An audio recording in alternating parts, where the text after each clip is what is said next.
John 12:17. Emarture un ha ochlos haon met autou hote ton Lazaron ephonesin ektu menemeu kai egerin auton ek nekron.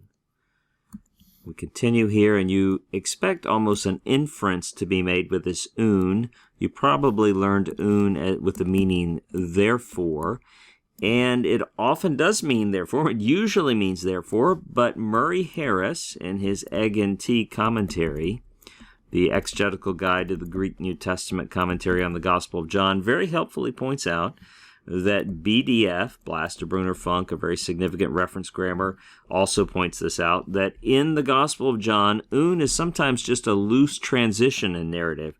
So you'll see, for example, the NIV translates it as now. It's just sort of a loose transitional phrase in the narrative, and that seems to fit better here. And it fits with a pattern that has been noted in John's Gospel by numerous scholars.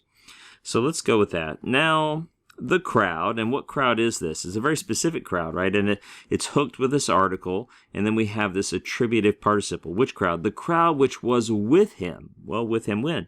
With him when Lazarus he called. That is when Jesus called Lazarus from the tomb and raised him from the dead. Notice that is a genitive plural. It's genitive because it's following ek, and ek is always followed by the genitive.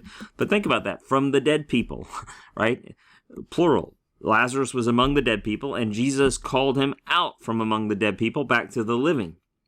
So all of this is our gigantic subject. Now, the crowd, which crowd? The crowd that was with him when he called Lazarus from the tomb and raised him from the dead. This crowd, amarture, was bearing witness, was continuing to testify. It's an imperfect verb. Was continuing to testify, that is implied, about this miracle that Jesus had done.